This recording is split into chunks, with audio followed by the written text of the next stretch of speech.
Hello and welcome to only UPSC. उम्मीद करता हूं कि आप अच्छे होंगे, खुश होंगे। विद्यार्थियों, कल मुझे मैसेज मिला एक विद्यार्थी का, बहुत परेशान था हिंदी मीडियम और इंग्लिश मीडियम को लेकर के जो बहस चल रही है उसको लेकर के। वो हिंदी माध्यम का छात्र है और इस बात से परेशान है कि यूपीएससी कुछ गड़बड़ कर रही है हिंदी मीडियम के साथ। अब एक संवैधानिक संस्था पर इस तरीके से आरोप लगाना कतई सही नहीं लगता, लेकिन जो कुछ घटनाक्रम है उसको देख करके ऐसा लगता है कि यूपीएससी को इस बात पर विचार करना चाहिए कि क्या ये जो आरोप लग रहे हैं इनका जवाब उनको देना है कि नहीं देना है।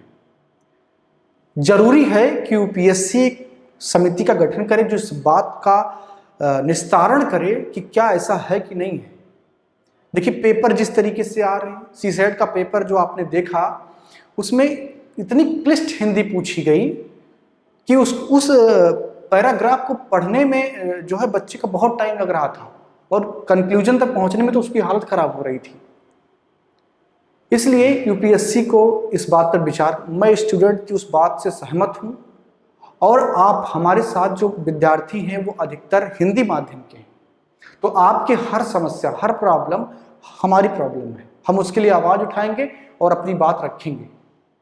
इस वीडियो को आप थोड़ा शेयर कर दिया कीजिए, क्योंकि इससे क्या होगा कि हमारी बात कहीं और तक पहुंचेगी और कई और लोग हमारे साथ जुड़ेंगे। देखिए, हिंदी माध्यम के साथ कुछ ना कुछ तो गड़बड़ हो रहा है। आप ये चीज जानते हैं कि बहुत सारे विद्यार्थी यूपी और बिहार से सिलेक्ट होकर के आईएएस और आईपीएस बन करके जाते हैं और वही जाकर के पॉलिसी भी बना रहे हैं। यानी कि अभी जो ऊपर से चल रहा है उसमें है वही हिंदी माध्यम वाले, लेकिन गड़बड़ कहां हो रहा है? क्या वो भूल जाते हैं कि किसी रामदीन, किसी छोटे से आदमी के घर से निकल करके वो भारत के नियत निर्माता बने हैं, नियम निर्माता बने हैं, सचिव बने हैं, सेक्रेटरी बने हैं, लेकिन वो भूल जाते हैं अपने पीछे की चीजों को। ऐसे नहीं चलेगा। अगर कोई कलेक्टर है जिसको हिंदी नहीं आती है और वो हिंदी नहीं आती है जो एक आम आदमी बोलता है, आम भाषा में बोलता है, तो जब डीएम से जा करके किसी सामान्य आदमी को कुछ पूछना होगा तो कैसे बात कर पाएगा वो? सवाल जायज है कि नहीं जायज है? अगर कोई बहुत क्लिष्ट हिंदी बोलता है तो उससे एक लोकल आदमी का फायदा नहीं होगा। अगर गांव का, किसी बिहार के किसी एक गांव का, उड़ीसा के किसी गांव का अगर एक आम आदमी जाता है डीएम के पास में अपनी समस्या को लेकर के, तो डीएम साहब को तो आता ही नहीं है, क्योंकि डीएम साहब बनने के लिए ही उन्होंने या तो वो इंग्लिश माध्यम से गए या तो जो उनकी हिंदी है वो इस तरीके से उनको तैयार करना पड़ा कि उनको सामान्य बोलचाल की भाषा से एकदम उनकी दूरी बन गई।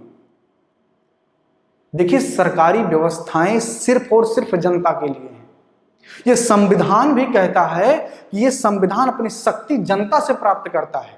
तो अगर जनता समस्या में है तो संविधान, संवैधानिक संस्थाएं, गवर्नमेंट, सबको सोचना पड़ेगा, तभी काम होगा। आइए हम अपनी क्लास की शुरुआत करते हैं। पिछली क्लास में हमने वायुमंडल के संगठन की बात कर ली थी। इस क्लास में हम उसके संरचना की बात करेंगे और समझेंगे कि वायुमंडल की संरचना क्या होती है। बाकी एक चीज और है कि लाइक और शेयर जरूर क्या कीजिए, क्योंकि इससे क्या होता है कि हमारी वीडियो ट्रेंड होती है, आगे जाती है और लोग हमसे जुड़ते हैं। हम हिंदी माध्यम के साथ हो रही सारी समस्याओं के निस्तारण के लिए जो भी करना पड़ेगा हम करेंगे। सवाल कितना भी कठिन होगा वो हम पूछेंगे सरकारों से, ठीक है? तो हमारे साथ जुड़िए। आइए क्लास शुरू करते हैं, ठीक है? तो वायुमंडल की संरचना हम पढ़ रहे थे। इसको इंग्लिश में कहते हैं स्ट्रक्चर ऑफ एटमॉस्फेयर। जब हम अध्यापक पढ़ा रहे होते हैं तो हम इस बात का ध्यान रखते हैं कि अगर कोई विद्यार्थी क्लिष्ट हिंदी नहीं जानता तो उसके लिए इंग्लिश के शब्दों का इस्तेमाल कर दिया जाए। तो आप जब क्लिष्ट हिंदी लिखते हैं तो इस बात का विचार क्यों नहीं करते हैं कि क्या सामान्य बोलचाल में इस भाषा का प्रयोग हो रहा है? नहीं हो रहा है। तो वो सिद्धांतों को समझे, परिभाषाओं को समझे, पॉलिसीज को समझे कि अपना पूरा दिमाग हिंदी पर रिसर्च करने में लगा दे ताकि वो उत्तर लिख पाए, सवालों को समझ पाए। ये कतई सही नहीं है। बाकी बहुत सारे लोग इस लेवल तक परेशान है कि यूपीएससी जानबूझ करके ऐसा, देखिए ऐसा है, संस्थाएं हैं, उनका अपना काम करने का तरीका है। हमारा काम है सवाल उठाना। अब वो उस पर विचार करेंगे, हम अपने सवाल वहां तक पहुंचाते रहेंगे, ठीक है? आज एक क्लास शुरू करते हैं, वायुमंडल की संरचना, स्ट्रक्चर ऑफ एटमॉस्फेयर। ठीक है, ये हमें पढ़ना है। ठीक है, बहुत महत्वपूर्ण टॉपिक है, हर परीक्षा में सवाल आते हैं, चाहे आप आईएएस पीसीएस की तैयारी कर रहे हो, बिहार पीसीएस की तैयारी कर रहे हो, या किसी अन्य स्टेट पीसीएस की तैयारी कर रहे हो, हर जगह से सवाल आते हैं। ठीक है, महत्वपूर्ण टॉपिक है, तो समझ लेते हैं क्या है। तो वायुमंडल की संरचना का तात्पर्य यह है कि जो लेयर है वायुमंडल में, जो परतें हैं, उनको ही हम संरचना, उनका स्ट्रक्चर कहते हैं। ठीक है, और वो परतें किस आधार पर अलग अलग की जाती हैं, विभाजित की जाती हैं, उसका आधार है ताप एवं घनत्व, यानी कि टेम्परेचर और डेंसिटी, यानी कि घनत्व और टेम्परेचर के आधार पर उनका क्या होता है, अलग अलग निर्धारण किया जाता है। ये चीज आप ध्यान रखेंगे, दो चीज, ताप और घनत्व। ठीक, अब हम बात करते हैं इन मंडलों की। ठीक है, इनसे सवाल खूब आते हैं, जम के आते हैं, तो हम कुछ भी नहीं छोड़ेंगे। पहले एक पूरा जो है इसका एक अवलोकन कर लेते हैं, उसके बाद में क्षोभ मंडल, समताप मंडल, मध्य मंडल, आयन मंडल, इसको अलग अलग करके भी हम पढ़ेंगे। ठीक है, तो सबसे पहले एक आपके दिमाग में मैप बनना चाहिए कि पूरा स्ट्रक्चर क्या है। तो ये चित्र जो आपको अभी दिख रहा है ना, इसको बना लीजिए आप कॉपी में, क्योंकि अगर इसको आप नहीं बनाएंगे तो आप भूल जाएंगे। अभी आप क्लास सुन रहे हैं, आपको अच्छा लग रहा है, आपको समझ में आ रहा है, लेकिन कुछ दिन बाद आप भूल जाएंगे। ठीक है, तो जरूरी ये है कि आप इसको बना लें, क्योंकि चित्रात्मक पढ़ाई ही आपके दिमाग में बहुत दिन तक रहती है और सबसे फायदेमंद भी वही होती है। आपका दिमाग अक्षर बिल्कुल नहीं पहचानता है। ठीक है, जो आपको बना रहा है कि नहीं अक्षर ही पहचानता, याद करने का जो तरीका बताते हैं ना, गलत है बिल्कुल। आपका दिमाग केवल और केवल चित्र पहचानता है। ठीक है, तो स्ट्रक्चर को आप ये बना लीजिए। ठीक है, अब हम देखते हैं क्षोभ मंडल, समताप मंडल, मध्य मंडल, बाह्य मंडल, इनको हमें समझना है। तो इसका स्ट्रक्चर है और इसको हम थोड़ा सा समझा देते हैं ताकि आपके दिमाग में जो है एक संरचना बन जाए। ठीक है, तो मैंने आपको बताया था कि जो पृथ्वी का वायुमंडल है वो पृथ्वी के धरातल के साथ क्या है, जुड़ा हुआ है। तो जैसे ही आप धरातल से ऊपर उठते हैं, वायुमंडल शुरू हो जाता है। ठीक है, तो जैसे ही आप पृथ्वी की, ये आपका पृथ्वी का धरातल है और इसे नॉर्थ पोल कहते हैं, ये है साउथ पोल। देखिए यहाँ पर जो मैंने फिगर बनाया है, ये 2D फिगर है, ये 3D फिगर नहीं है। 2D का मतलब 2 डायमेंशनल, यानी कि द्विविमीय, क्योंकि जो बोर्ड है हमारा ये 2 विमीय है, हम इस पर त्रिविमीय आकृति नहीं बना सकते हैं, यानी कि इस पर हम लंबाई और चौड़ाई दिखा सकते हैं, गहराई या मोटाई नहीं दिखा सकते हैं। तो हमने एक काल्पनिक चित्र बनाया है पृथ्वी के एक खंड का। ठीक है, तो ये है आपका नॉर्थ पोल, ये है आपका साउथ पोल और ये है आपका इक्वेटर। ठीक है, अब ये south pole, north pole, equator, ये कहां पर है, ये पृथ्वी के तल पर है। जैसे ही हम इनसे ऊपर उठते हैं, वायुमंडल क्या होता है, शुरू हो जाता है। तो ये 0 है आपका, यानी कि 0 किलोमीटर, और यहां से जैसे आप ऊपर जाएंगे तो आपका वायुमंडल शुरू हो जाएगा। तो 0 किलोमीटर से लेकर के एवरेज 13 किलोमीटर तक आपका ट्रोपोस्फियर है, जिसे क्षोभ मंडल कहते हैं। ठीक है, एवरेज 13 किलोमीटर यानी कि 13 किलोमीटर तक क्षोभ मंडल है, जिससे इंग्लिश में ट्रोपोस्फियर कहते हैं। दोनों टर्मिनोलॉजी हिंदी वाले जरूर याद रखेंगे, क्योंकि कई बार परीक्षाओं में क्षोभ मंडल नहीं ट्रोपोस्फियर लिख के आता है और आप क्षोभ मंडल याद करके जाते हैं, कंफ्यूज हो जाते हैं। ठीक है, तो आप उसको याद रखेंगे। अब यहां पर समझने वाली जो चीज है, देखो एवरेज कितना है, 13 किलोमीटर, लेकिन यहां पर चित्र में आपको दिख रहा है कि जो नॉर्थ पोल और साउथ पोल है, यहां पर ये जो है आपको आकृति क्या है, थोड़ी सी दबी हुई दिख रही है। ठीक है, ये दबी हुई, यानी कि यहां पर मैंने 8 किलोमीटर लिखा हुआ है, जबकि यहां पर मैंने क्या लिखा हुआ है, 18 किलोमीटर लिखा हुआ है। तो ये जो है पोल पर क्षोभ मंडल की जो सबसे ऊपरी सीमा है वो मात्र 8 किलोमीटर तक है, लेकिन विषुवत रेखा पर यानी कि इक्वेटर पर ये 18 किलोमीटर है। और 18 और 8 कितना होता है, 26, और 26 का एवरेज निकालेंगे, ठीक है, इन दोनों के सापेक्ष, तो कितना होगा, 13 किलोमीटर हो जाएगा। ठीक है, 26/2 बराबर 13। ठीक है, अब यहां पर जो क्षोभ सीमा है वो 18 किलोमीटर है, और यहां पर जो क्षोभ सीमा है वो क्या है, 8 किलोमीटर है। ऐसा क्यों है, इसको समझते हैं। ऐसा इसलिए है क्योंकि यहां पर आपको दिख रहा है संवहन धाराएं, इक्वेटर पर संवहन धाराएं चलती हैं। संवहन धाराएं क्या होती हैं, इसको भी समझ लीजिए। संवहन धाराएं, मान लीजिए जैसे आप अपने गैस को जाते हैं, ऑन करते हैं चाय बनाने के लिए, ठीक है, तो उसमें पहले आपने पानी ऐड किया, उसके बाद में दूध ऐड किया, उसके बाद में चाय पत्ती, अगर आपको अदरक पसंद है तो अदरक कूट के डालेंगे या इलायची जो भी आपको पसंद है वो डालेंगे। आप उसको हीट करते हैं, जैसे हीट करते हैं तो उससे क्या निकलता है, वाटर वेपर, यानी कि भाप निकलता है, ठीक है। तो भाप कहाँ जाता है, ऊपर की ओर जाता है। अब बताइए कि वायुमंडल हमारा क्या है, गैसों का मिश्रण है ना, वायुमंडल क्या है, गैसों का मिश्रण है। तो संवहन धाराएं जो होती हैं वो क्या है कि पवन का जब कोई विंड गर्म होती है, कोई वायु राशि गर्म होती है और गर्म होकर के ऊपर उठती है तो उसे ही क्या कहते हैं, संवहन धाराएं। और ये इस तरीके से चलती हैं, संवहन धाराएं कुछ इस तरीके से चलती हैं, यानी कि ऊपर उठती हैं और फिर जाकर के आगे नीचे बैठ जाती हैं। तो वो ऊपर उस जगह पर उठती हैं जहां पर टेम्परेचर ज्यादा होता है। तो मैंने आपको बताया था कि इक्वेटर पर टेम्परेचर सबसे ज्यादा होता है। उसका रीजन ये है कि सूर्य पूरे साल इक्वेटर पर लंबवत चमकता है और जहां पर वो लंबवत चमकेगा वहां पर उष्मा ज्यादा प्राप्त होगी और जहां पर उष्मा ज्यादा प्राप्त होगी वहां पर टेम्परेचर भी हाई होगा और टेम्परेचर जब हाई होगा तो संवहन धाराएं बनेंगी और यही संवहन धाराएं यहाँ पर क्षोभ मंडल को विषुवत रेखा पर ऊंचा बना देती है, ठीक है। और यही जो संवहन धाराएं हैं ये ध्रुवों पर जाकर के दब जाती हैं, इसीलिए क्या होता है, ध्रुवों पर क्षोभ सीमा क्या है, नीचे है, क्योंकि ध्रुवों पर क्या होता है, टेम्परेचर कम होता है, ठीक। अब यहां से ऊपर जो है उसको हम समतापमंडल कहते हैं। जैसे ही आप ये क्षोभ सीमा है, ठीक है, इससे ऊपर जब आप जाएंगे, यहां पर मैंने लिखा हुआ है क्षोभ सीमा, जैसे ही इससे ऊपर आप जाते हैं इसको क्षोभ सीमा कहते हैं। क्षोभ सीमा से ऊपर आप जाएंगे तो ये जो एवरेज 13 किलोमीटर है या विषुवत रेखा पर 18 किलोमीटर है, इससे ऊपर जैसे ही आप जाएंगे तो 50 किलोमीटर के बीच का जो पार्ट है उसको हम समतापमंडल कहते हैं, स्ट्रेटोस्फीयर कहते हैं। क्या कहते हैं, समतापमंडल कहते हैं, स्ट्रेटोस्फीयर कहते हैं।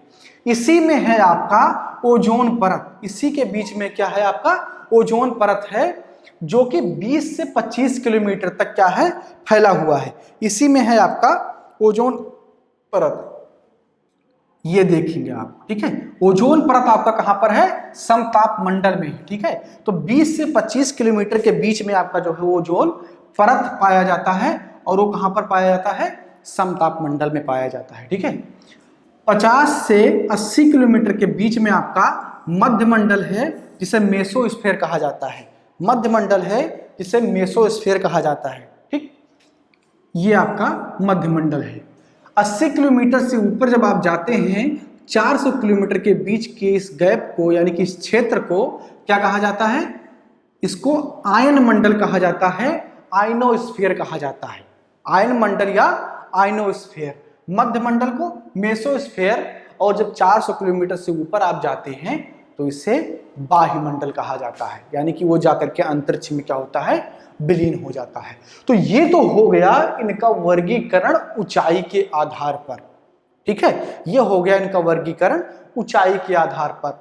अब इससे संबंधित जो और मुद्दे हैं उस पर बात कर लेते हैं। जैसा कि हमने बताया कि टेम्परेचर और घनत्व ये दो चीजें हैं जिनके आधार पर परतों का क्या किया गया है, निर्धारण किया गया है। ऐसा तो है नहीं कि वायुमंडल से आप ऊपर जाएंगे तो यहाँ पर लिखा मिल जाएगा कि भैया नहीं, यहाँ तक समताप मंडल है, यहाँ तक क्षोभ मंडल है, यहाँ तक मध्य मंडल है। कहीं पे कोई लाइन वाइन नहीं बना हुआ है, ये तो हमने अपने समझने के लिए बनाया हुआ है, अपने किताब में, अपने कॉपी में बनाया हुआ है, वैज्ञानिकों ने बनाया हुआ है, ठीक है। तो उन्होंने इसको विभाजित कैसे किया, इसको विभाजित उन्होंने किया कुछ गुणधर्म के आधार पर। जैसे शहर और देहात विभाजित हो जाते हैं, जैसे आप लखनऊ से निकलते हैं, बाराबंकी जैसे आप क्रॉस करते हैं तो वहां पर आपको देहात मिलने लगता है। अब देहात का मतलब क्या होता है कि वहां पर क्या होगा, बहुत सारे पेड़ पौधे होंगे, किसान होंगे, खेत पात होंगे। जैसे आप शहर में आते हैं तो शहर में क्या होता है, शहर में आपको मोटर गाड़ी ज्यादा दिखेंगी, बड़ी बड़ी बिल्डिंगें दिखेंगी, फैक्ट्री दिखेंगी। तो वो अंतर क्यों है, उसके गुणधर्म की वजह से अंतर होता है।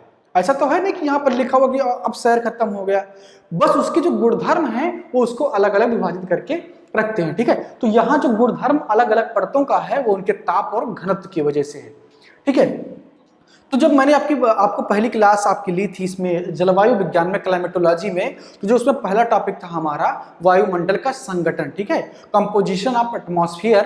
तो उसमें हमने आपको बताया था कि जब आप पृथ्वी के तल से ऊपर की ओर जाते हैं तो धीरे धीरे क्या होता है, जो घनत्व है कम होने लगता है। उसकी वजह क्या है, क्योंकि जो पूरा वायुमंडल है वो किससे बंधा हुआ है, वो वायुमंडल किससे बंधा हुआ है, वो बंधा हुआ है गुरुत्वाकर्षण बल के कारण। अब जैसे जैसे आप ऊपर जाते हैं गुरुत्वाकर्षण बल का मान कम होता चला जाता है, तो वायु विरल होने लगती है। अब जब वायु विरल होगी तो डेंसिटी अपने आप क्या होगा, कम हो जाएगा। तो जैसे जैसे आप ऊपर जाएंगे तो डेंसिटी कम होती चली जाएगी, ठीक है।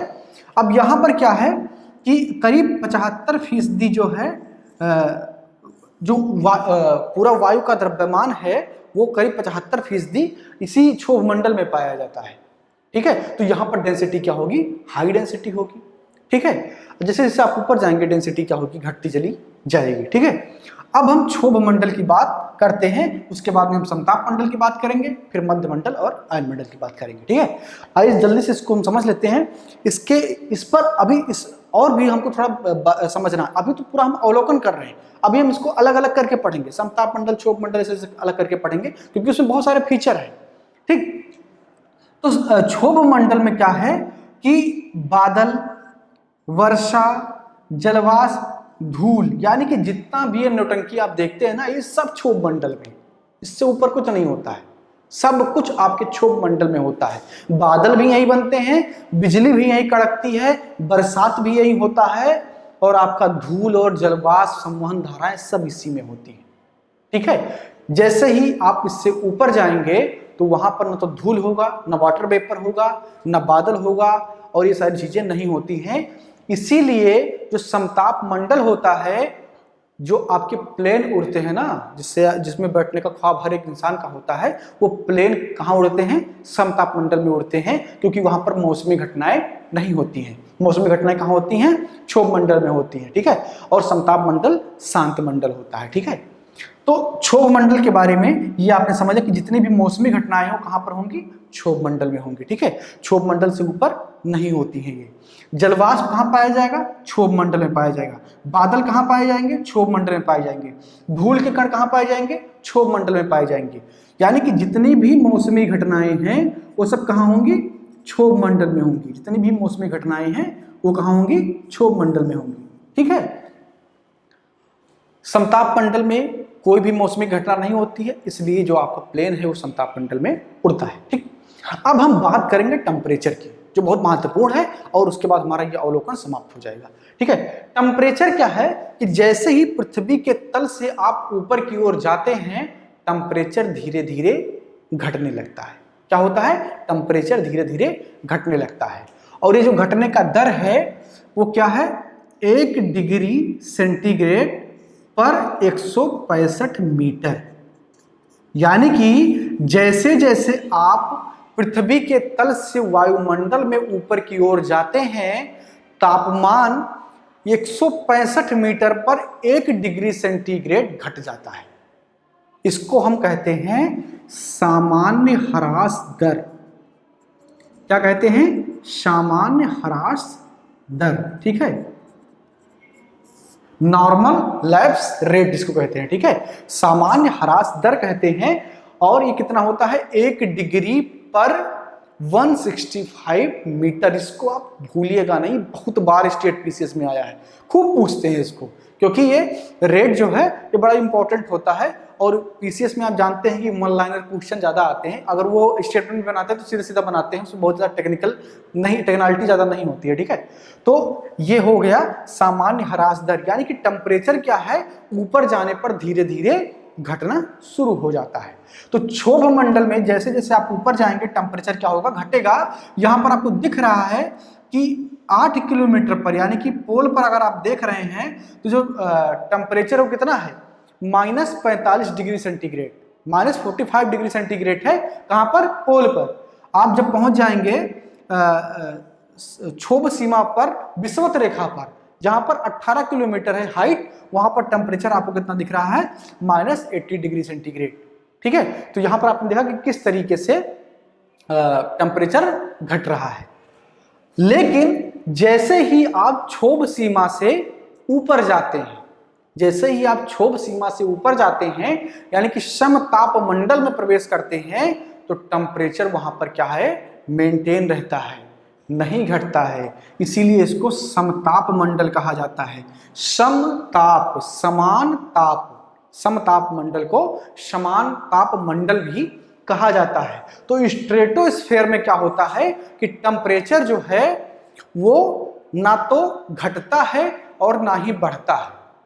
अब आप सोच रहे होंगे कि अभी आप बता रहे थे कि जैसे ही पृथ्वी के तल से ऊपर जाएंगे तो टेम्परेचर घटेगा, अब यहां पर तो उल्टा ही बता दिए। मतलब कहाँ कंफ्यूज कर रहे हो, सीधा सीधा बता दो कि ऐसा वैसा होता है।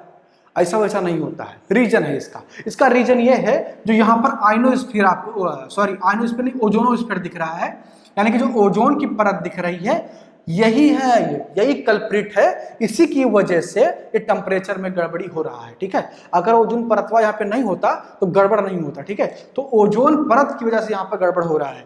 अब ओजोन परत काहे गड़बड़ कर रहा है, ओजोन परत ये गड़बड़ कर रहा है कि मैंने पढ़ाया था कि ओजोन परत का गुण क्या होता है, लक्षण क्या होता है कि सूर्य से आने वाली जो कम वेव की अल्ट्रावायलेट किरणें होती उनको अवशोषित कर लेता है ये, लेकिन जो अधिक वेग की अल्ट्रावायलेट किरणें होती उनको बाहर नहीं जाने देता है। यानी कि सूर्य की किरणों को ये अवशोषित कर लेता है। अब जो सूर्य की किरणें आएंगी तो क्या लेकर के आएंगी, उष्मा लेकर के आएंगी। तो करेंगी क्या, इस क्षेत्र का टेम्परेचर क्या करेंगी, बढ़ाएंगी। तो जो सामान्य लैप्स रेट है यानी कि जो सामान्य ह्रास दर है वो तो लागू हो रहा है, लेकिन स्पेशल उष्मा मिलने की वजह से ओजोनोस्फीयर उसको क्या करता है, काउंटर कर देता है।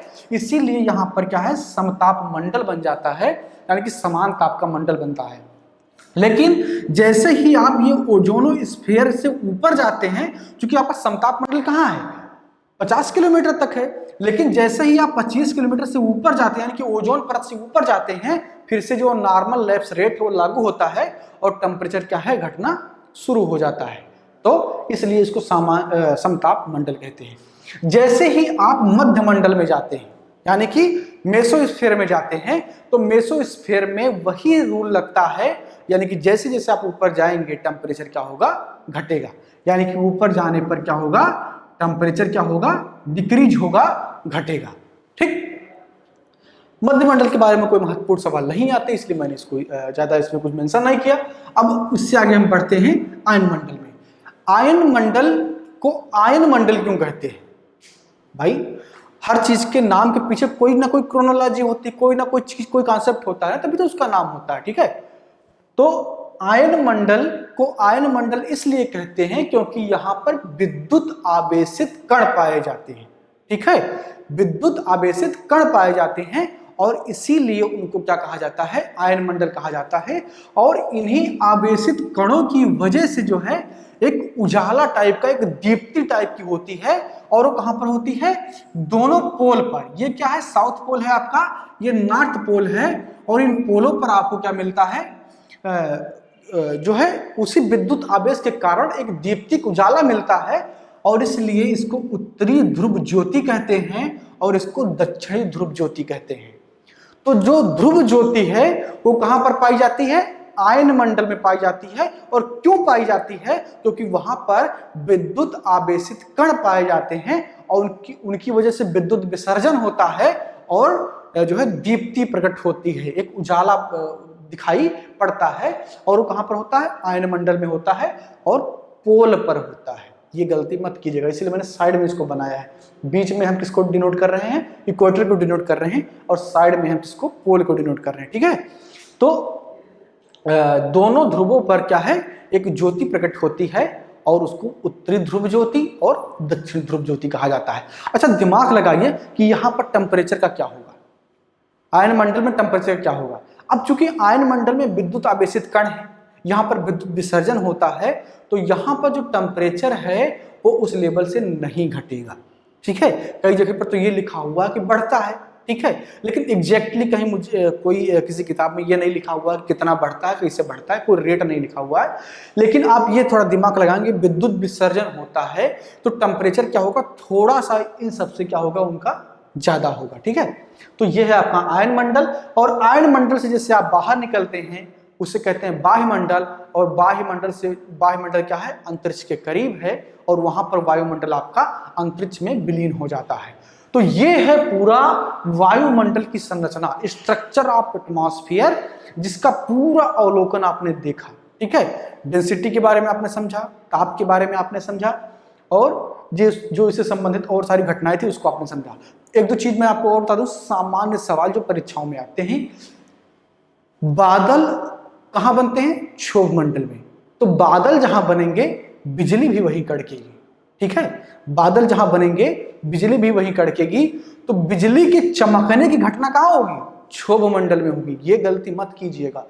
आयन मंडल में जो चमकाव है वो किसका है, वो बिजली का नहीं है, वो चमकाव है किसका, विद्युत विसर्जन का है, क्योंकि विद्युत आवेशित कण है।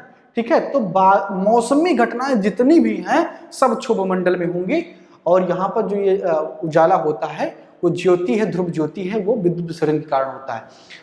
वो वायु जो समताप मंडल है, वायुयान जो है इसी में उड़ता है। ठीक है, कई बार ये सामान्य परीक्षाओं में सवाल पूछ लिया जाता है, तो आप इसको जो है गलत नहीं करेंगे। ये मध्य मंडल आपका है, सॉरी, यहाँ पर ये समताप मंडल है आपका। ठीक है, तो वायुयान क्या जो है इसी में आपकी उड़ती है। ठीक है, जो आपका वायुयान है वो इसी में उड़ता है। इसका रीजन ये है क्योंकि यहाँ पर मौसमी घटनाएं नहीं होती है। ठीक, तो ये है पूरा अवलोकन, और उम्मीद है कि आपको समझ में आया होगा, मजा आया होगा पढ़ाई करने में। देखिए, आपसे हम कोई पेमेंट नहीं लेते हैं, एक भी पैसा आपसे नहीं मांगते। बहुत सारे विद्यार्थी बड़ा कृतज्ञ होकर के कमेंट करते हैं। देखिए, बहुत ज़्यादा कृतज्ञ होने की भी ज़रूरत नहीं है। आप अगर कृतज्ञता दिखाना चाहते हैं तो आप हमारे लिए भी एक सिंपल सा काम कर सकते हैं। देखिए, हमारा उद्देश्य है मुफ्त में शिक्षा पहुंचाना और जमीनी स्तर तक पहुंचाना। ठीक है, यानी कि जिसके पास कुछ भी नहीं है, सब मतलब उसके पास संसाधन ही नहीं है पढ़ाई करने की, लेकिन मोबाइल तो आजकल सबके पास हो गया है। अरे नहीं, घर में 3-4 है, एक तो है, एंड्रॉइड फोन अब सबके पास है। ठीक है, तो उससे वो पढ़ाई कर लेगा, कुछ जान पाएगा, कुछ सीख पाएगा। अरे नहीं बन पाएगा आईएएस, लेकिन ये जान पाएगा ना कि देश दुनिया कैसे होता है, कैसे चलता है। उसका कोई शोषण तो नहीं कर पाएगा। वो संविधान पढ़ेगा तो अपने मौलिक अधिकार को समझ पाएगा, वो भूगोल पढ़ेगा तो अपने आसपास की चीजों को समझ पाएगा, वो पर्यावरण समझ पाएगा तो वो अपनी एक सकारात्मक भूमिका निभाएगा इस समाज को बचाने में। ठीक है, तो ये सारी चीजें उसे क्या है, एक बेहतर इंसान बनाएंगी। देखिए, सिविल सर्विसेज की तैयारी आपको डीएम, एसपी या एसडीएम ये बनाएं या ना बनाएं ये तो अलग बात है, लेकिन आपको एक बेहतर इंसान जरूर बनाती है, क्योंकि आपका समझ, आपका दिमाग को खोल देती है। ठीक है, तो हर कोई इस बात से बिल्कुल भी बिना डरे हुए कि सफलता असफलता क्या है उसको छोड़ के पढ़ाई कीजिए, और बस एक सिंपल सा उसको गुरुदक्षिणा समझ लीजिए, फीस समझ लीजिए, काम कर दिया कीजिए, लाइक कर दिया कीजिए। उससे क्या होता है कि हमारा वीडियो ट्रेंड करता है और अन्य बहुत सारे विद्यार्थियों तक पहुंच जाता है और वो भी इसका लाभ ले पाते हैं। ठीक है, तो उम्मीद करता हूं कि इतना काम हमारे लिए करेंगे और शेयर भी कर दिया करेंगे। बाकी अगर आप इसमें कोई सवाल आपके दिमाग में बन रहा है, आपको समझ में नहीं आया है, तो आप कमेंट कर देंगे। जब नेक्स्ट क्लास हम लेंगे तो उस कमेंट को कंसिडर करेंगे और उसका जवाब भी आपको देंगे। तो चलिए मिलते हैं अगली क्लास में, तब तक आप अपना ख्याल रखिए। धन्यवाद।